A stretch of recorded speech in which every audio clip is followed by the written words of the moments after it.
Hi hello focus. तो ये video के अंदर हम जो है एक स्मॉल कैप स्टॉक के बारे में बात करेंगे। अगर आप इस स्मॉल कैप स्टॉक को देखोगे तो ये जो है हेल्थ केयर इंडस्ट्री के अंदर इसके मेन ऑपरेशन है। जैसे अगर आप देखोगे तो आपने मैक्स हेल्थ केयर के हॉस्पिटल देखे रहेंगे, आपने अपोलो हॉस्पिटल देखा रहेगा। तो उसी तरीके से इस कंपनी के भी जो है अपने खुद के हॉस्पिटल से ये हॉस्पिटल इंडस्ट्री के अंदर, हेल्थ केयर इंडस्ट्री के अंदर जो है ये कंपनी काम करती है। अगर आप देखोगे तो ये कंपनी का मार्केट कैप कुछ 4000 करोड़ के आसपास है। तो ये जो है एक स्मॉल कैप स्टॉक है अगर आप देखोगे तो। अब इस स्टॉक के अंदर मुझे इंटरेस्टिंग क्या लग रहा है, अगर आप पिछले कुछ टाइम से देखोगे तो हमें यथार्थ के प्राइस के अंदर जो है अच्छा खासा करेक्शन देखने मिला था। मतलब अगर आप देखोगे तो यथार्थ का प्राइस पहले 653 के आसपास कंपनी शेयर प्राइस पे ट्रेड कर रही थी, और अभी अगर आप देखोगे तो 50% के आसपास का लगभग जो है हमें इसके प्राइस के अंदर करेक्शन देखने मिला है। इसके साथ साथ अगर आप इसका पी देखोगे तो इसका पी जो कि कंपनी 41 के पी के आसपास ट्रेड कर रही थी, करंटली कंपनी जो है 28 या 29 के पी के आसपास जो है ट्रेड कर रही है। तो हमें जो है कंपनी के अंदर अच्छा खासा करेक्शन देखने मिला है। अब रीज़न बीइंग कि कंपनी के साथ जो है थोड़े बहुत इश्यूज चल रहे थे, जिसकी वजह से हमें इतना ज़्यादा प्राइस करेक्शन देखने मिला। अगर आप देखोगे तो कुछ इश्यूज अगर मैं आपको बताऊं तो पहले यथार्थ के अंदर जो है हमें सबसे ज़्यादा फास्ट पेस पे ग्रोथ देखने मिल रही थी आपके पूरे हॉस्पिटल सेक्टर के अंदर। तो अगर आप देखोगे तो करंटली प्रॉब्लम क्या हो चुका है कि जो मैक्स हेल्थ केयर है, जो कि इसका वन ऑफ द पीयर है, वो करंटली यथार्थ से जो है ज़्यादा फास्टर पेस पे ग्रो कर रहा है। अब मैक्स यथार्थ से ज़्यादा फास्ट पेस पे ग्रो कर रहा है, एक 2-3% का ही डिफरेंस है, ज़्यादा डिफरेंस नहीं है। प्रॉब्लम कहाँ स्टार्ट होती है कि मैक्स का जो रेवेन्यू बेस है, आपका रेवेन्यू का जो बेस है वो ऑलरेडी इतना बड़ा हो चुका है कि यथार्थ यथार्थ इतने छोटे बेस पे भी मैक्स से जो है कंपैरेटिवली कम बेस पे ग्रो कर रहा है। मतलब अगर आप देखोगे तो यार 30% का 40% का मैक्स के अंदर में ग्रोथ देखने मिला है, और यथार्थ का अगर आप ग्रोथ देखोगे तो सिर्फ 31% का है, और मैक्स में 40% का है। तो ग्रोथ के अंदर भी डिफरेंस है, और इतने छोटे बेस पे भी यथार्थ जो है ज़्यादा फास्ट ग्रो नहीं कर पा रहा है। अगर आप देखोगे तो मैक्स के नंबर ऑफ बेड्स भी बहुत ज़्यादा है अगर हम यथार्थ से कंपेयर करें तो ये नंबर वन रीज़न है जिसकी वजह से यथार्थ का जो स्टॉक है वो परफॉर्म नहीं कर रहा है। अब दूसरा ये इशू देखने मिल रहा है कि अगर आप इसके पीयर्स के मार्जिन देखोगे तो पीयर्स के मार्जिन बहुत ज़्यादा बेटर है यथार्थ से। अगर मैं मैक्स का ही कंपैरिजन करूँ तो मैक्स के जो मार्जिन है उसके अंदर हमें इंप्रूवमेंट देखने मिला है। अगर मैं बात करूँ तो मार्जिन जो है 25% से 27% के आसपास जा चुके हैं। इसके साथ साथ अगर आप यथार्थ के मार्जिन देखोगे तो यहाँ मार्जिन जो है पहले 28% के आसपास लेवल के थे, अभी मार्जिन अगर आप देख रहे हो तो करेंटली 25% के आसपास आ चुके हैं। तो हमें मार्जिन के अंदर भी फॉल देखने मिल रहा है। अब यथार्थ के मार्जिन्स के अंदर फॉल देखने मिला है। इसके वजह से अगर आप देखोगे तो यथार्थ के अंदर जो प्रॉफिट ग्रोथ थी, जो ऑपरेटिंग लेवरेज यथार्थ को पहले मिल रहा था। अब किसी भी कंपनी को लेवरेज कब मिलता है, जब अगर आप देखोगे तो उसकी सेल्स की ग्रोथ से ज़्यादा उसकी प्रॉफिट की ग्रोथ कंपैरेटिवली ज़्यादा है, तब हम बोल सकते हैं कि यार इस कंपनी को लेवरेज मिल रहा है। तो पहले यथार्थ को वो मिल रहा था, और यथार्थ के ईपीएस के अंदर हमें जो है बहुत ज़्यादा फास्ट ग्रोथ देखने मिल रही थी, जो कि अभी जाकर रिड्यूस हो गई है, और यथार्थ का जो ऑपरेटिंग लेवरेज है वो भी चले गया है, क्योंकि इनके जो मार्जिन है वो डिप हो चुके हैं, और इनका डेप्रिसिएशन कॉस्ट के अंदर जो है हमें इंक्रीज देखने मिला है। अब ये कॉस्ट इंक्रीज क्यों हो चुके हैं अगर आप देखोगे तो यथार्थ ने जो है अभी ज़्यादा टाइम नहीं हुआ है 2 हॉस्पिटल्स को एक्वायर किया है। एक हॉस्पिटल जो है वो न्यू दिल्ली के अंदर है, और दूसरा जो हॉस्पिटल है वो आपका फरीदाबाद के अंदर है। तो दोनों केपेक्स जो कंपनी ने की है वो ब्राउनफील्ड केपेक्स है। एक बार हम यथार्थ का बिजनेस मॉडल बात कर लेते हैं, फिर इसके बाद हम जो है कॉन कॉल डिस्कशन करेंगे यथार्थ का, और उसके बाद पीयर से कंपैरिजन करेंगे कि क्यों मुझे यथार्थ के अंदर जो है अपसाइड पोटेंशियल देखने मिल रहा है, और अगर हम पीयर से कंपेयर करें तो ऐसा क्या स्पेसिफिक्स है यथार्थ के अंदर जो कि यथार्थ का स्टॉक जो है आगे जाकर अच्छा परफॉर्म कर सकता है, या फिर क्या फैक्टर्स होने चाहिए जो कि आपको यथार्थ के स्टॉक के अंदर ट्रैक करने चाहिए, ताकि आपको कम से कम आइडिया रहे कि यार इस कंपनी के अंदर चल क्या रहा है। क्योंकि बहुत ज़्यादा कन्फ्यूजन हो चुका है लोगों का इस कंपनी से रिलेटेड अपने दिमाग के अंदर। अगर आप देखोगे तो Q3 के अंदर कंपनी की टॉप लाइन ग्रोथ वही 31% के आसपास थी। मार्जिन अगर आप देखोगे तो मार्जिन के अंदर फॉल देखने मिला है। पैट मार्जिन अगर आप देखोगे तो वहाँ पे भी जो है हमें 4% के आसपास का फॉल देखने मिल रहा है। ऑक्यूपेंसी अगर आप कंपनी की देखोगे तो 60% के आसपास ऑक्यूपेंसी है, जो कि मैं बोलूँगा कि यार डिसेंट लेवल पे इनकी ऑक्यूपेंसी है। क्योंकि और बाकी कंपनीज भी अगर आप देखोगे तो कोवाई हेल्थ केयर वगैरह भी जो है 60% की ऑक्यूपेंसी पे काम करती है। तो अगर आप 60% या उसके ऊपर वाले ऑक्यूपेंसी पे हो तो मैं बोलूँगा कि यार हॉस्पिटल्स के हिसाब से ये अच्छी खासी ऑक्यूपेंसी है। अब आरपॉप एक बहुत ज़्यादा इंपॉर्टेंट मेट्रिक होता है जो कि आपको हॉस्पिटल कंपनीज के अंदर ट्रैक करना चाहिए। अब आरपॉप होता क्या है? आरपॉप बेसिकली आपका एवरेज रेवेन्यू पर ऑपरेटिंग बेड होता है। अगर आप आरपॉप के अंदर देखोगे तो जितना ज़्यादा फास्ट पेस पे आपका आरपॉप इंक्रीज करेगा, उतना ज़्यादा फास्ट पेस पे जो है आपके रेवेन्यू के अंदर हमें इंक्रीज देखने मिलेगा। वही चीज़ है। तो अगर आप आरपॉप का देखोगे तो कंपनी का जो आरपॉप है वो 30,000 के आसपास है और हमें जो है आरपॉप के अंदर 4% के आसपास का इंक्रीज देखने मिला है। अगर आप कंपैरेटिवली मैक्स से कंपेयर करोगे तो मैक्स के अंदर जो है हमें आरपॉप का जो ग्रोथ है वो कंपैरेटिवली थोड़ा ज़्यादा देखने मिला है, तो ये एक सीन है। इसके साथ साथ अगर आप यथार्थ का आरपॉप देखोगे तो इनका आरपॉप बहुत ज़्यादा हाई है। क्यों? क्योंकि ये लोग जो है आपके मल्टी स्पेशलिटी हॉस्पिटल्स के अंदर काम करते हैं, तो आप जो है कॉम्प्लेक्स ट्रीटमेंट देते हो लोगों को, जिसके वजह से आपके मार्जिन्स भी जो है वो ऑटोमेटिकली इंप्रूव हो जाते हैं। फॉर एग्जांपल कोई XYZ हॉस्पिटल है, वो सिर्फ लीवर ट्रांसप्लांट वाली ट्रीटमेंट दे रहा है और आप जो है कैंसर वाली ट्रीटमेंट दे रहे हो, ऑन्कोलॉजी वाली ट्रीटमेंट दे रहे हो आपके हॉस्पिटल के अंदर। उसी हॉस्पिटल के अंदर अगर आप लीवर ट्रांसप्लांट वाली ट्रीटमेंट दे रहे हो तो ऑब्वियसली आपके ट्रीटमेंट्स के ऊपर आपके मार्जिन्स भी जो है उस हिसाब से फ्लक्चुएट होते हैं। और अगर आपकी ट्रीटमेंट जो है ज़्यादा कॉम्प्लेक्स है, जो कि हर एक टाइप का डॉक्टर नहीं कर सकता, हर एक टाइप का हॉस्पिटल नहीं प्रोवाइड कर सकता है, तो आप उस ट्रीटमेंट के लिए जो है एक प्रीमियम चार्ज कर सकते हो। तो इसलिए अगर आप देख रहे हो तो मल्टी स्पेशलिटी हॉस्पिटल्स के जो मार्जिन्स होते हैं वो बहुत ज़्यादा हाई होते हैं और ये लोग जो है हाई आरपॉप ऑपरेशन जो है वहाँ पर ये लोग ज़्यादा फोकस कर रहे होते हैं। अब फाइनेंस कॉस्ट की बात करूँ तो यार जैसे कि मैंने पहले बताया, इन्होंने 2 हॉस्पिटल्स एक्वायर किए जिसकी वजह से इनके फाइनेंस कॉस्ट के अंदर जो है हमें बहुत ज़्यादा इंक्रीज देखने मिल रहा है। आईपीडी की बात करूँ, आईपीडी और ओपीडी वॉल्यूम्स अगर आप देखोगे तो वो जो है मोर और लेस सेम है। अगर आप Q4 FY24 को भी कंपेयर करोगे और Q3 FY25 को भी कंपेयर करोगे, Q3 को भी अगर आप Q3 ओवर Q3 भी कंपेयर करोगे तो थोड़ा हमें आईपीडी वॉल्यूम्स के अंदर जो है इंक्रीज देखने मिला है, ज़्यादा हमें ओपीडी वॉल्यूम्स के अंदर जो है कंपेरेटिवली थोड़ा ज़्यादा इंक्रीज देखने मिला है। ऑक्यूपेंसी की बात करें तो ऑक्यूपेंसी अगर आप यथार्थ की देखोगे तो पिछले साल 52% के आसपास थी। इस साल अगर आप देखोगे तो ऑक्यूपेंसी जो है 60% के आसपास जा चुकी है, जो कि अच्छी बात है। और उसके बाद बात करें तो अगर हम इनके रेवेन्यू वाइज डिवाइड करें हॉस्पिटल्स को तो इनके 22% ऑफ रेवेन्यूज जो है इनके नोएडा वाले हॉस्पिटल से आते हैं। ग्रेटर नोएडा में जो हॉस्पिटल है वहाँ से 30% ऑफ रेवेन्यूज आते हैं। नोएडा एक्सटेंशन वाला जो हॉस्पिटल है वहाँ से 36% ऑफ रेवेन्यूज आ रहे हैं। और अगर आप झांसी वाला इनका हॉस्पिटल देखोगे तो वहाँ से जो है 9% ऑफ रेवेन्यूज आ रहे हैं। और फरीदाबाद वाला जो हॉस्पिटल है वहाँ से कुछ 5% ऑफ रेवेन्यूज जो है हमें देखने मिल रहे हैं। तो इनका जो फरीदाबाद वाला जो हॉस्पिटल है वहाँ से भी जो है अभी रिसेंटली हॉस्पिटल जो है वो ऑपरेशनल हुआ है। आई थिंक मई के अंदर ही स्टार्ट किया था इन्होंने ये हॉस्पिटल, तो अब भी ऑपरेशनलाइज हुआ है। इसलिए जो है इनका जो रेवेन्यू कंट्रीब्यूशन है इस हॉस्पिटल के थ्रू वो बहुत ज़्यादा कम है, करंटली 5% के आसपास ही है। फिर इसके बाद बात करें तो जो नोएडा एक्सटेंशन वाला हॉस्पिटल है वहाँ पे जो है ये लोग बहुत ज़्यादा सुपर स्पेशलिटी सर्विसेज जो है वो प्रोवाइड कर रहे हैं। अगर आप देखोगे तो कोई भी हॉस्पिटल के अंदर ऑन्कोलॉजी के जो मार्जिन्स होते हैं वो बहुत ज़्यादा हाई होते हैं। तो ऑन्कोलॉजी का इनका रेवेन्यू देखोगे तो 21% के आसपास का है। फिर उसके बाद कार्डियोलॉजी के अंदर भी अगर आप देखोगे तो हाई मार्जिन्स होते हैं, जो कि यहाँ पे इनके अगर आप मिक्स देखोगे तो 12% के आसपास का है। फिर नेफ्रोलॉजी हो गया, इंटरनल मेडिसिन हो गया, न्यूरो साइंस हो गया। तो ये सारा जो है आपके मल्टी स्पेशलिटी ऑपरेशन के अंदर जो है ये कंपनी काम करती है। तो जहाँ वैल्यू भी ज़्यादा होता है, मार्जिन्स भी ज़्यादा होते हैं और ऑटोमेटिकली चीज़ें जो है आपके ईपीएस पे इफेक्ट दिखाना स्टार्ट कर देती है। तो वही चीज़ होती है। फिर उसके बाद अगर मैं यथार्थ की बात करूं तो हम जो है इनके एक्विजिशंस के बारे में बात कर लेते हैं। अभी एक हॉस्पिटल इन्होंने एक्वायर किया है न्यू दिल्ली के अंदर, दूसरा वाला किया है फरीदाबाद के अंदर। एक हॉस्पिटल जो है बेसिकली 400 बेड्स का है और जो दूसरा हॉस्पिटल इन्होंने एक्वायर किया है वो कुछ 300 बेड्स के आसपास का है। अब ये दोनों हॉस्पिटल से जो ये कंपनी आरपॉप टारगेट कर रही है वो 35,000 के आसपास का आरपॉप टारगेट कर रही है। अगर आप देखोगे तो इनका आरपॉप अगर 35,000 के आसपास होगा हॉस्पिटल का, तो अगर आप कंपनी के क्यूमुलेटिव आरपॉप को भी देखोगे तो हमें जो है उसके अंदर इंक्रीज देखने मिलेगा, जो कि आपकी जिसके वजह से अगर आप देखोगे तो रेवेन्यू ग्रोथ ज़्यादा फास्ट देखने मिल सकती है और ईपीएस पे भी अच्छा खासा इफेक्ट देखने मिलेगा। और कभी भी अगर आपका ईपीएस इंक्रीज हो रहा है तभी जो है आपका शेयर होल्डर पैसा बनाता है। तो इसलिए अगर आप देख रहे हो तो मैक्स के ईपीएस के अंदर जो ग्रोथ हमें देखने मिल रही थी, मैक्स का हो गया, यथार्थ का हो गया, इनके एक्विजिशन से इतने ज़्यादा हो रहे हैं जिसकी वजह से ईपीएस ग्रोथ जो है थोड़ी सप्रेस हो गई और इसलिए ये स्टॉक्स जो है अच्छा परफॉर्म नहीं कर रहे। हालांकि मैक्स जो है अपने सेक्टर के अंदर सबसे अच्छा और फास्ट पेस पे ग्रो कर रहा है, इसलिए अगर आप देखोगे तो मैक्स का स्टॉक भी जो है उसी तरीके से परफॉर्म कर रहा है। फिर उसके बाद अगर आप देखोगे तो ये दोनों हॉस्पिटल जो है जो कि कंपनी ने एक्वायर की है वो दोनों आपके Q1 FY26 तक जो है दोनों ऑपरेशनलाइज हो जाएंगे। तो ये चीज़ जो है हमें ट्रैक करनी पड़ेगी इस कंपनी के अंदर कि किस तरीके से हॉस्पिटल्स वगैरह ऑपरेशनलाइज होते हैं, किस तरीके से इनके एक्सपेंस रन आउट होते हैं क्या। क्योंकि आप कभी भी नया हॉस्पिटल ओपन करते हो तो आपको जो है एक्सपेंस अपफ्रंट लेने पड़ते हैं, जैसे कि आपको डॉक्टर्स लाने हैं आपके हॉस्पिटल के अंदर, मेडिकल इक्विपमेंट्स हो गए आपके हॉस्पिटल के अंदर, डिप्रिसिएशन वगैरह हो गया, फाइनेंस कॉस्ट वगैरह हो गया, आप डेट उठा रहे हो तो वो फाइनेंस कॉस्ट वगैरह, ये सब एक्सपेंस आपको अपफ्रंट लेने पड़ते हैं, इसमें आपका ऑप्शन नहीं होता है। इसके साथ साथ केपेक्स अगर आप देखोगे तो दो टाइप के होते हैं, एक होता है आपका ग्रीनफील्ड केपेक्स और दूसरा होता है ब्राउनफील्ड केपेक्स। अब ग्रीनफील्ड केपेक्स के अंदर जो है एक्सपेंस भले ही आपको एक टाइम पे ज़्यादा लेने पड़ते हैं, लेकिन ग्रीनफील्ड केपेक्स के जो लॉन्ग टर्म रिटर्न पोटेंशियल है वो बहुत ज़्यादा है।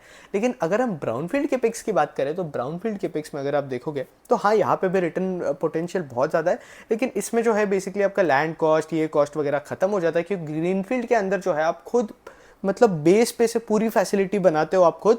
और अगर आप ब्राउन फील्ड के अंदर देखोगे तो ऑलरेडी कोई फैसिलिटी बनी हुई है, ऑलरेडी कोई हॉस्पिटल बना हुआ है और आपको सीधा जाके उसको एक्वायर करना है। तो ये जो है ब्राउन फील्ड फैसिलिटी के अंदर होता है।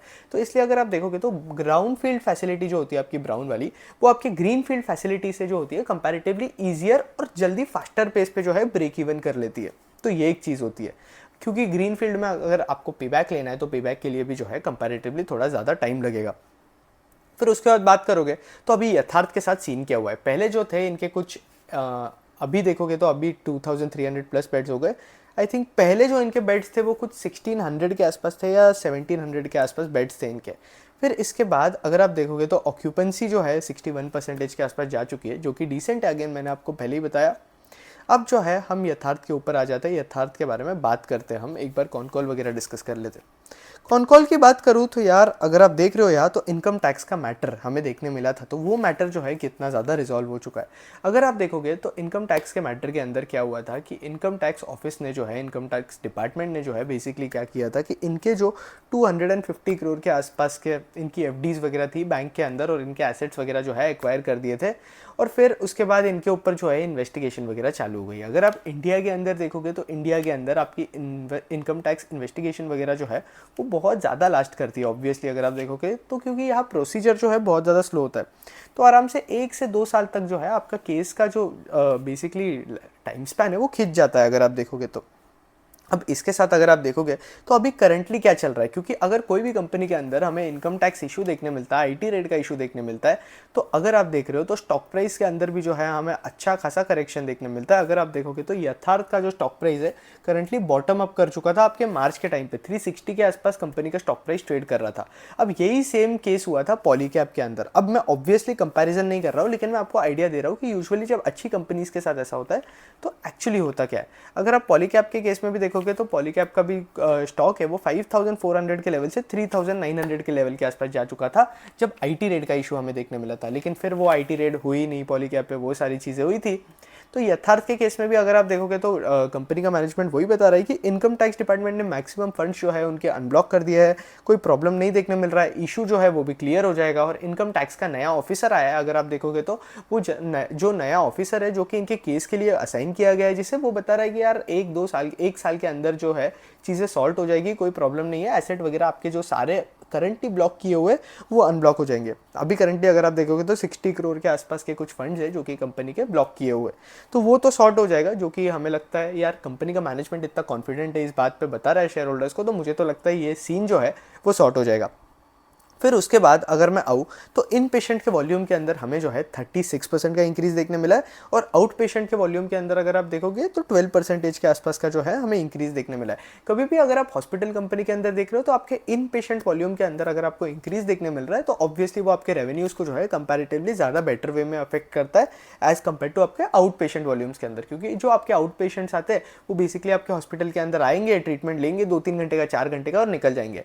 इन पेशेंट्स वो पेशेंट्स होते हैं जो कि आपके हॉस्पिटल के अंदर रात के टाइम पे रुकते हैं, मतलब बेसिकली नाइट में रुकते हैं, हॉस्पिटल बेड्स वगैरह होते हैं। तो यहाँ से आपका बेड से जो रेवेन्यू आ रहा है वो सबसे ज़्यादा मैक्सिमम आता है इन पेशेंट्स के थ्रू।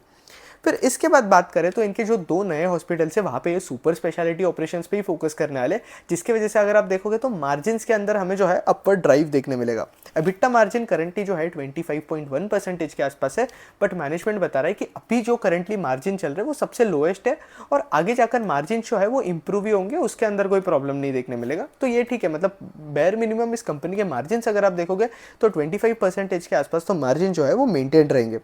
फिर इसके बाद बात करें तो नए ऑपरेटिंग हॉस्पिटल से, जैसे कि मैंने आपको बताया, तो अपफ्रंट कॉस्ट लेना पड़ेगा आपको डॉक्टर वगैरह का, तो कंपनी जो है डॉक्टर्स वगैरह भी हायर कर रही है।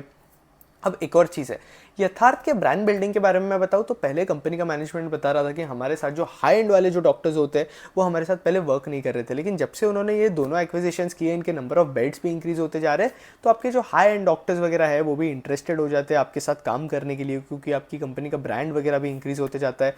और अगर आप देखोगे तो नोएडा साइड के अंदर, दिल्ली साइड के अंदर इन्होंने जो है अच्छे खासे नंबर ऑफ बेड्स है, इनके कुछ 2300 बेड्स हो चुके हैं अभी। तो जो बाकी हॉस्पिटल्स है जो कि आई मीन बाकी जो डॉक्टर्स है जो कि इनके साथ पहले काम करने के लिए रेडी नहीं थे, वो भी अब जो है इनके साथ काम करने के लिए रेडी है। तो ये एक चेंज हुआ है कंपनी के ब्रांड के पर्सपेक्टिव से अगर मैं बताऊँ तो।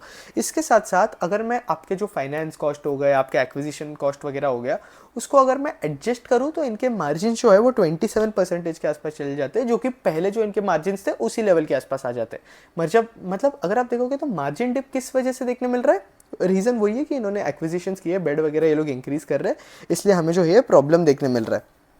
अब इसके बाद अगर मैं आरपॉप ग्रोथ की बात करूं तो कंपनी का मैनेजमेंट जो है बहुत ज़्यादा ऑप्टिमिस्टिक है आरपॉप ग्रोथ से रिलेटेड, क्योंकि इनका जो गवर्नमेंट वाला बिजनेस है, अगर आप देखोगे तो यथार्थ के अंदर गवर्नमेंट के बेड्स जो है वो पहले बहुत ज़्यादा थे। मतलब इन द सेंस कि मैक्सिमम आपके रेवेन्यूज जो है अच्छे खासे 25% के आसपास गवर्नमेंट बेड्स के थ्रू आते हैं और गवर्नमेंट पेशेंट्स इनके पास आते थे। तो कंपनी क्या कर रही है, इनका जो गवर्नमेंट वाला बिजनेस है वो रिड्यूस करते जा रही है। इसके साथ साथ इनके जो स्पेशलिटी ऑपरेशन है जैसे कि ऑन्कोलॉजी हो गया, उनके रेवेन्यू इंक्रीज करते जा रही है, उनका शेयर इंक्रीज करते जा रही है और स्पेशलिटी ऑपरेशंस को भी इंक्रीज करते जा रही है, जिसके वजह से जो है हमें अच्छा खासा आरपॉप ग्रोथ आगे जाकर देखने मिल सकता है। इसके बाद बात करें तो कंपनी का मैनेजमेंट यही बता रहा है कि आरपॉप के अंदर बेयर मिनिमम 10% का ग्रोथ जो है देखने मिल ही सकता है आपको। उसके बाद बात करूँ तो कोई भी अगर आप नया हॉस्पिटल स्टार्ट करते हो तो आपका पे बैक पीरियड जो होता है वो कुछ 4 to 5 ईयर्स के आसपास जो है वो चले जाता है। और अगर आप देखोगे तो एक्विजिशन की वजह से इस कंपनी को जो है दो फायदे हो गए। एक तो इनके नंबर ऑफ बेड्स इंक्रीज हो जाएंगे तो इनका रेवेन्यू पोटेंशियल और इंक्रीज हो जाएगा, ऊपर से इनका आरपॉप इंक्रीज हो जाएगा क्योंकि स्पेशलिटी सर्विसेज के अंदर काम कर रहे हैं, और इनके ब्रांड बिल्डिंग भी इंप्रूव हो जाएगी, जिसकी वजह से लोगों के दिमाग के अंदर, डॉक्टर्स के दिमाग के अंदर एक परसेप्शन आ जाता है कि हाँ इनके हॉस्पिटल्स, नंबर ऑफ हॉस्पिटल्स बहुत ज़्यादा है, इनके नंबर ऑफ बहुत बेड्स वगैरह बहुत ज़्यादा है, तो ये कंपनी भी जो है बेसिकली अच्छी होगी, तो लोग इनके पास ज़्यादा ट्रीटमेंट के लिए जाएंगे। आप मानो या ना मानो, एक परसेप्शन जो है ये लोगों के दिमाग में होता ही है, कस्टमर्स के दिमाग में होता ही है। फिर इसके बाद बात करें तो इनका जो फरीदाबाद वाला हॉस्पिटल है वो आपका FY26 के अंदर जो है वो प्रॉफिटेबल हो जाएगा। अभी करंटली इन्होंने जो है अभी एक्वायर किया है, मई के अंदर तो ये हॉस्पिटल स्टार्ट हुआ है। उसके बाद अगर आप देखोगे तो करंटली ये कंपनी जो कॉस्ट ले रही है, वो हॉस्पिटल के मेजर कॉस्ट ये लोग ले रहे थे वो खत्म हो चुके हैं, जो इनके नए 2 हॉस्पिटल्स है। अब इनके जो कॉस्ट वगैरह रहेंगे वो इनके मेडिकल इक्विपमेंट्स हो गया, डॉक्टर्स हो गया, नर्सेस हायर करना हो गया, तो उस रिलेटेड ही जो है इनके मैक्सिमम कॉस्ट रहेंगे। इनके बाकी एक्सपेंसेस की बात करूँ तो करंटली एक्सपेंसेस जो है वही चल रहे हैं कि जो नेसेसरी एक्सपेंस है आपके हॉस्पिटल को रन करने के लिए, वही एक्सपेंस जो है हमें देखने मिल रहे हैं, जो कि जिसके अंदर हमें जो है आगे जाकर थोड़ा इंक्रीज देखने मिल सकता है। तो ये एक फैक्टर है जो कि आपको ट्रैक करना चाहिए। उसके बाद अगर आप देखोगे तो गवर्नमेंट पेशेंट का जो मिक्स है जो कि कंपनी टारगेट कर रही है वो कुछ 25% के आसपास टारगेट करके चल रही है। हाँ, फिर मेरे हिसाब से जो गवर्नमेंट पेशेंट का मिक्स था कंपनी का पहले कुछ 40% के आसपास था। अब मुझे एग्जैक्ट परसेंटेज याद नहीं आ रहा है कि गवर्नमेंट पेशेंट का मिक्स कितना था। अब एक गवर्नमेंट पेशेंट्स के अंदर एक प्रॉब्लम होता है कि यार अगर आपके गवर्नमेंट पेशेंट्स इंक्रीज हो जाते हैं तो आपका वो पर बेड जो आरपॉप होता है वो रिड्यूस हो जाता है, आपका ALOS होता है, एवरेज लेंथ ऑफ स्टे, वो इंक्रीज हो जाता है, जिसकी वजह से अगर आप देखोगे तो आपका जो बेड टर्नओवर है, जो नए नए पेशेंट्स आते रहते हैं, वो भी जो है वो रिड्यूस हो जाता है। इसलिए अगर आप देखोगे तो आरपॉप वगैरह भी रिड्यूस हो रहा है, तो इसलिए रेवेन्यूज को जो है नेगेटिवली थोड़ा इफेक्ट देखने मिलता है। अब कंपनी का मैनेजमेंट ये बता रहा है कि जो Q4 होता है कंपनी का, वो इनका जो है सबसे स्ट्रॉन्गेस्ट क्वार्टर होता है। तो Q4 के अंदर मुझे जो है ग्रोथ अच्छी खासी एक्सपेक्टेशंस है इस कंपनी से कि हमें अच्छा खासा ग्रोथ देखने मिलेगा। और उसके बाद अगर मैं बात करूँ तो जो Q1 वाला क्वार्टर होता है और Q3 वाला क्वार्टर होता है, वो जो है वन ऑफ दी सबसे लीनेस्ट क्वार्टर होता है, जो कि बिल्कुल अच्छा परफॉर्म नहीं करती है, जिसमें कंपनी अगर आप देख रहे हो तो सिर्फ यथार्थ की बात नहीं कर रहा हूँ, अगर आप बाकी हॉस्पिटल स्टॉक्स भी देखोगे, मैक्स हो गया, अपोलो हेल्थ केयर हो गया, तो उसके अंदर भी जो है ये ट्रेंड हमें देखने मिला है। अब करंटली यथार्थ के अंदर जो है प्रॉब्लम क्या चल रहा है मैं वो बताता हूँ। अगर मैं यथार्थ का कंपैरिजन करूँ आपके बाकी हॉस्पिटल से, तो अगर आप करंटली हॉस्पिटल इंडस्ट्री के अंदर देखोगे तो आपका मैक्स जिसके 4400 बेड्स के आसपास है, फिर उसके बाद आपका फोर्टिस आता है जिसके जो है कुछ 2800 बेड्स के आसपास है, फिर यथार्थ को अगर आप देखोगे तो बेसिकली इनके कुछ 2300 बेड्स के आसपास है, और उसके बाद अगर आप मेदांता वगैरह देखोगे तो मेदांता जो है बेसिकली, ये जो मैं बेड के नंबर ऑफ बेड्स बता रहा हूँ, ये जो है आपके नॉर्दर्न इंडिया के नंबर ऑफ बेड्स है, मेदांता के जो है 2100 के आसपास है।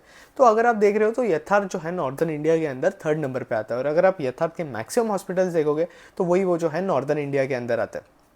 तो अब ये सीन चल रहा है। तो अब प्रॉब्लम क्या हो रहा है, प्रॉब्लम क्या चल रहा है मैं आपको वो बताऊँ तो यार प्रॉब्लम यही चल रहा है कि करंटली यथार्थ के जो पीयर्स है वो यथार्थ से ज़्यादा बेटर परफॉर्म कर रहे हैं। मैक्स के अंदर हमें ग्रोथ बेटर देखने मिल रहा है, तो कोई भी शेयर होल्डर है वो सोचेगा कि यार मैं कोई यथार्थ जैसे स्मॉल कैप स्टॉक के अंदर जाना है, यहाँ ग्रोथ भी इतनी का अच्छी खासी है नहीं। अगर आप देखोगे तो अगर आप देख रहे हो तो मैक्स के मार्जिन्स भी बेटर है, मैक्स की रेवेन्यू ग्रोथ भी बेटर है, मैक्स का सब बेटर है, ब्रांड भी अगर आप यथार्थ से कंपेयर करोगे तो मैक्स का ब्रांड बेटर है, और मार्केट कैप वाइज भी मैक्स जो है बहुत ज़्यादा बड़ा है। आई थिंक 1 लाख करोड़ के आसपास का मैक्स का मार्केट कैप है। तो इसलिए लोग बोलेंगे कि यार मैक्स ज़्यादा फास्ट पेस पे ग्रो कर रहा है तो हम मैक्स की तरफ जाते हैं। ये यूजुअली होता है, ये शेयर होल्डर का पर्सपेक्टिव होता है, क्योंकि एट दी एंड हर चीज़ जो है आपकी कंपनी के ग्रोथ से रिलेटेड चल रही होती है। अगर आप देखोगे तो पॉलीकैप को भी जो है केबल्स और वायर्स इंडस्ट्री के अंदर मार्केट जो है एक प्रीमियम देता था एज कम्पेयर टू आपकी केईआई इंडस्ट्रीज, क्योंकि पॉलीकैप जो है 30% पे ग्रो करता था पहले। अब अलग बात है कि ग्रोथ रेट के अंदर हमें फॉल देखने मिला है, लेकिन पहले तो यही होता था। तो इस तरीके से यथार्थ के केस में भी जो है हॉस्पिटल इंडस्ट्री के अंदर मैक्स को अगर आप देखोगे तो प्रीमियम मिल रहा है। अब हॉस्पिटल इंडस्ट्री की बात करूँ तो करंटली हेल्थ केयर स्पेस के अंदर टेलविंड्स बहुत ज़्यादा है। अब मैं कुछ पॉजिटिव चीज़ों पे आ जाता हूँ और एंड में हम जो है P2P एनालिसिस कर लेंगे। अगर मैं देखूँ तो यार हॉस्पिटल इंडस्ट्री के अंदर अगर आप देखोगे तो 62% के आसपास का जो है वो आपके हॉस्पिटल कंस्टिट्यूट करेंगे आपके हेल्थ केयर मार्केट का। फार्मा जो है डोमेस्टिक फार्मा 20% के आसपास का करेगा, डायग्नोस्टिक्स जो है वो 9% के आसपास का करेगा, और मेडिकल डिवाइसेस जो है वो कुछ 9% के आसपास चल जाएंगे। फिर अगर आप FY28 में देखोगे जो कि प्रोजेक्टेड है, अगर आप देखोगे तो प्राइवेट हॉस्पिटल जो है उनका शेयर आपका 67% से 70% के आसपास इंक्रीज हो जाएगा। करंटली अगर आप देख रहे हो तो गवर्नमेंट हॉस्पिटल का जो शेयर है 33% के आसपास है, जिसके अंदर हमें फॉल देखने मिल सकता है, और वो शेयर जो है 33 से 30% के आसपास भी जो है वो जा चुका है। अभी भी करंटली क्या हुआ है, अगर आप नंबर ऑफ बेड्स वाइज देखोगे तो दिल्ली के अंदर जो नंबर ऑफ बेड्स है वो बहुत ज़्यादा कम है। अगर आप मुंबई के अंदर देखोगे तो मुंबई के अंदर सफिशिएंट बेड्स है। अब ये जो लाइन है ये इतने नंबर ऑफ बेड्स चाहिए, और अगर आप ये लाइन के ऊपर जा रहे हो तो हाँ उस एरिया के अंदर जो है सफिशिएंट सप्लाई। लेकिन अगर आप दिल्ली के अंदर देखोगे तो दिल्ली के अंदर जो है इतनी ज़्यादा सप्लाई नहीं है जितनी ज़्यादा डिमांड है। तो ये एक चीज़ है जो है, इसलिए इस रीज़न की वजह से आपकी मैक्सिमम हॉस्पिटल कंपनीज जो है दिल्ली के अंदर एक्सपांड कर रही है।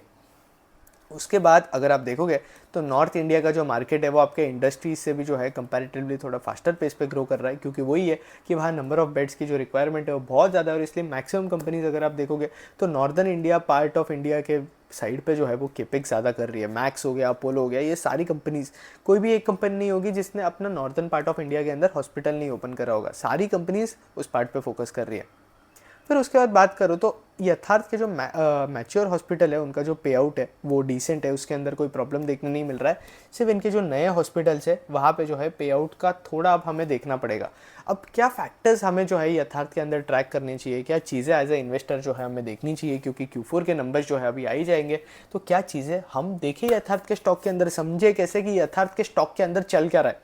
पहली चीज़ आपको जो है यथार्थ का केपेक्स ट्रैक करना है। मुझे नहीं लगता कंपनी इसके ऊपर जो है केपेक्स करने वाली है, फिर भी कंपनी गाइडेंस दे रही थी कि इनके नंबर ऑफ बेड जो है ये लोग आगे जाकर इंक्रीज करने वाले।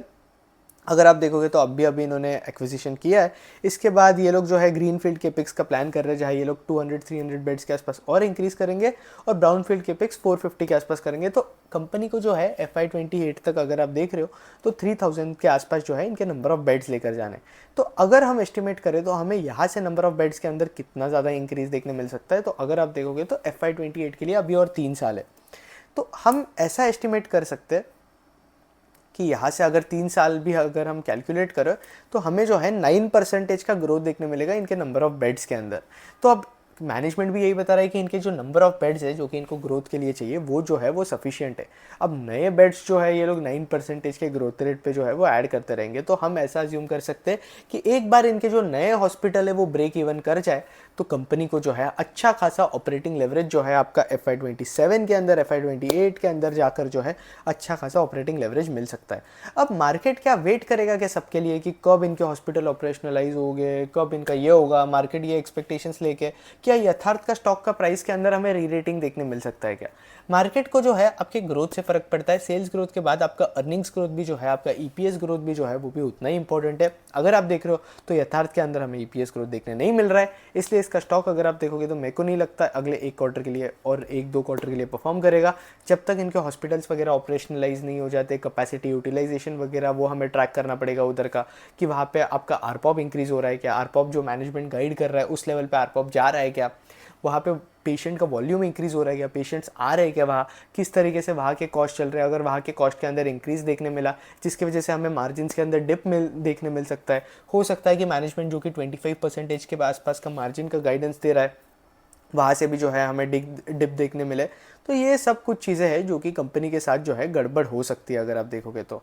अब मैं बात करूँ कि यार चल क्या रहा है और यथार्थ के स्टॉक के अंदर जो है हम कितना ज़्यादा अपसाइड एक्सपेक्टेशन लेकर चल सकते हैं।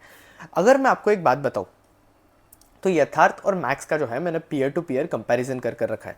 अब एक चीज़ है कि यथार्थ और मैक्स के वैल्यूएशन के अंदर भी जो है बहुत ज़्यादा डिफरेंस है। अगर आप यथार्थ का ईवी टू एबिट्टा देखोगे तो करंटली जो है यथार्थ को 20 का ईवी टू एबिट्टा मिलता है। अब हॉस्पिटल इंडस्ट्री के अंदर आप पी रेशियो कंसिडर कर सकते हो, लेकिन ईवी टू एबिट्टा जो है आपके लिए और बेटर मैट्रिक होगा। तो ईवी टू एबिट्टा अगर आप इनका देखोगे तो 20.35 के आसपास है और मैक्स का देखोगे तो 59 के आसपास है। मतलब अगर आप देख रहे हो तो EV to EBITDA wise multiple अगर हम कैलकुलेट करें तो मैक्स को जो है 3x वैल्यूएशन जो है कंपैरेटिवली टू यथार्थ ज़्यादा मिल रही है। अब यथार्थ अगर आप देखोगे तो यथार्थ जो है मैक्स से ज़्यादा फास्ट पेस पे ग्रो करना स्टार्ट कर देगा। तो हम ऐसा अज्यूम कर सकते हैं कि यथार्थ के अंदर जो है हमें अच्छी खासी री रेटिंग देखने मिल सकती है स्टॉक प्राइस के अंदर। बस सीन यही है कि हमें जो है Q4 के नंबर्स और Q1 FY26 के नंबर्स देखने पड़ेंगे कि यार सच में यथार्थ के अंदर मैक्स से बेटर ग्रोथ आ रही है क्या। क्योंकि ये अब मैक्स से बेटर ग्रो करना भी थोड़ा मुश्किल हो जाता है क्योंकि मैक्स के भी नंबर ऑफ बेड जो है वो लाइव होते जा रहे हैं, जिसकी वजह से मैक्स के रेवेन्यूज भी जो है उसी पेस पे इंक्रीज होते रहेंगे। तो अब सीन वही है कि यार मैक्स के जो रेवेन्यूज है वो सस्टेनेबल होने चाहिए, वो 30-40% के आसपास जो भी लेवल के आसपास वो ग्रो कर रहे हैं। अब ईवी टू एबिट्टा वाइज में बात करूँ तो यथार्थ को करंटली 20 के आसपास का मिल रहा है। FY26 के अंदर मैं ऐसा अज्यूम करूंगा कि इसको जो है आपका 22 का ईवी टू एबिट्टा मिल रहा है और FY27 में 35 के आसपास का ईवी टू एबिट्टा मिल रहा है, जो कि रीजनेबल है। अगर आप हॉस्पिटल इंडस्ट्री के अंदर जाकर देखोगे तो 35 का ईवी टू एबिट्टा जो है कोई बहुत ज़्यादा नहीं है, मैक्सिमम स्टॉक्स को जो है यही मिल रहा है। अज्यूमिंग कि यथार्थ जो है अच्छे खासे फास्ट पेस पे 30% के आसपास का गाइडेंस दिया है मैनेजमेंट ने, तो उसी पेस पे ग्रो होता रहा तो री रेटिंग का अपॉर्चुनिटी हमें ईवी टू एबिट्टा के अंदर देखने मिल सकता है। अब ये सारे एस्टिमेट जो कि मैंने लिए, ये सारे एस्टिमेट जो है वो एकदम कंजर्वेटिव एस्टिमेट्स है। तो अब यहाँ जाकर देखोगे तो इधर मार्जिन जो है वो 25% के आसपास बता रहा है। FY26 के अंदर भी 25% ऑफ मार्जिन है और FY27 के अंदर अगर आप देखोगे तो मैं ऐसा अज्यूम कर रहा हूँ कि 26% जो है वो मार्जिन हो सकता है। अब रीज़न बीइंग कि इनके जो हॉस्पिटल्स वगैरह है वो ऑपरेशनलाइज हो जाएंगे, वहाँ से रेवेन्यू वगैरह भी जो है वो आने स्टार्ट हो जाएंगे, तो इसलिए मैं ऐसा अज्यूम कर रहा हूँ कि मार्जिन के अंदर हमें इंप्रूवमेंट देखने मिल सकता है। तो एबिट्टा मैं कितना अज्यूम कर रहा हूँ, एबिट्टा अगर आप देखोगे तो वही एबिट्टा मार्जिन्स लेकर जो है मैंने एबिट्टा कैलकुलेट किया है और ये जो है बेसिकली ईवी का कैलकुलेशन है आपका एंटरप्राइज वैल्यू का कंपनी का। तो उस हिसाब से अगर हम अपसाइड पोटेंशियल, यार अगर कोई कंफ्यूज हो रहा है ये कैलकुलेशन को देखकर तो यार मैंने कुछ भी नहीं किया, ईवी टू एबिट्टा का मल्टीपल यूज़ करके फोरकास्टिंग किया और कुछ नहीं किया। और ये फोरकास्टिंग जो है मैंने एकदम कंजर्वेटिव मल्टीपल से करी है, क्योंकि अगर आप देखोगे तो मैनेजमेंट भी वही गाइडेंस दे रहा है कि यार ऑपरेशनलाइज हो गए हॉस्पिटल धीरे धीरे। तो मैं ऐसा अज्यूम कर रहा हूँ कि मार्जिन 25 के तो बेयर मिनिमम है। आगे जाकर हो सकता है कि ये मार्जिन जो है बेटर भी हो जाए, 26% के आसपास के मार्जिन जो है वो 27% के भी हो सकते हैं आपका FY27 के अंदर। तो अपसाइड पोटेंशियल अगर आप यथार्थ के अंदर देखोगे तो 41% का हमें देखने मिलता है और FY26 के अंदर देखोगे तो 123% के आसपास का देखने मिल रहा है। तो ये एक चीज़ है। बट एक चीज़ है, आप कोई बोलेगा ना यार यथार्थ जो है मल्टीबैगर स्टॉक है, यहाँ अपसाइड पोटेंशियल बहुत ज़्यादा है। अगर आप मैक्स से मैं कंपेयर करूँ तो मैक्स के अंदर इतना अपसाइड पोटेंशियल नहीं है, क्योंकि ऑलरेडी मैक्स जो है बहुत ज़्यादा हाई मल्टीपल पर ट्रेड कर रहा है अगर आप देखोगे, जो कि मुझे रीजनेबल नहीं लग रहा है। अब एक चीज़ है कि मैं ऐसा अज्यूम करता हूँ कि मैक्स के जो मार्जिन है वो भी आगे जाकर इंप्रूव हो रहे हैं। मैं यहाँ पे भी बहुत ज़्यादा कंजर्वेटिव एस्टिमेट लिया हूँ। यहाँ अगर आप देखोगे तो ईवी टू एबिट्टा वाइज भी मैंने प्रॉपर एस्टिमेट लेकर रखे और फिर उसके बाद जो है सेल्स का जो ग्रोथ मैंने अज्यूम किया है मैक्स के अंदर वो 30% के आसपास का किया है और यथार्थ के अंदर भी वही जो है वो 30% के आसपास का किया है। तो उस हिसाब से अगर आप देखोगे तो यथार्थ का जो अपसाइड पोटेंशियल है हमें मैक्स से जो है कंपैरेटिवली ज़्यादा देखने मिल रहा है, क्योंकि रीज़न बीइंग यार मैक्स की वैल्यूएशन ही करंटली बहुत ज़्यादा लेवल पे ट्रेड कर रही है।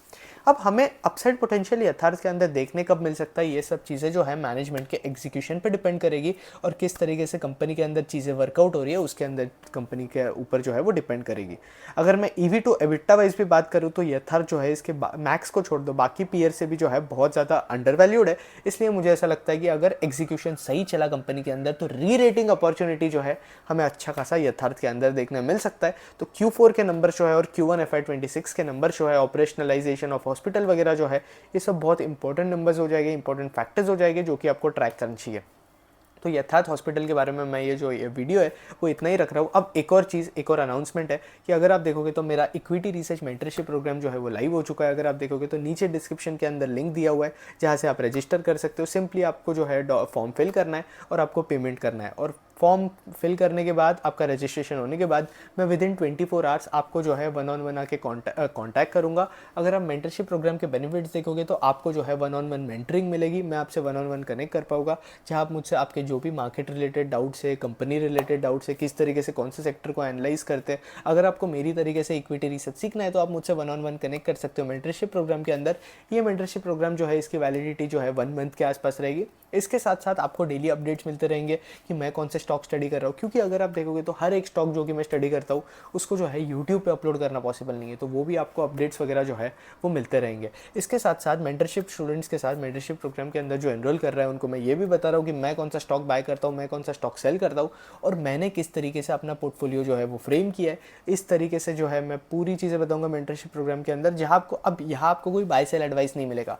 आपको बस समझेगा कि समझते कैसे, सोचते कैसे, ये सब चीज़ें अगर आपको सीखनी है तो नीचे मेंटरशिप प्रोग्राम के अंदर लिंक दिया हुआ है, आप एनरोल कर सकते हो। और आप बस अगर ये सोचो कि मैं फ्री में इतनी ज़्यादा वैल्यू प्रोवाइड कर रहा हूँ तो पेड वैल्यू आपको क्या लेवल पे मिलेगी। तो बस यही बताना है मुझे। मेंटरशिप प्रोग्राम की डिटेल्स नीचे दी गई है, डिस्क्रिप्शन में फॉर्म दिया हुआ है, वो आप लिंक ओपन करके खोल सकते हो। फॉर्म के अंदर भी जो है डिटेल्स प्रोवाइड करी हुई है, और भी बहुत सारे बेनिफिट्स हैं मेंटरशिप प्रोग्राम के अंदर, तो वो एक बार चेकआउट कर लेना।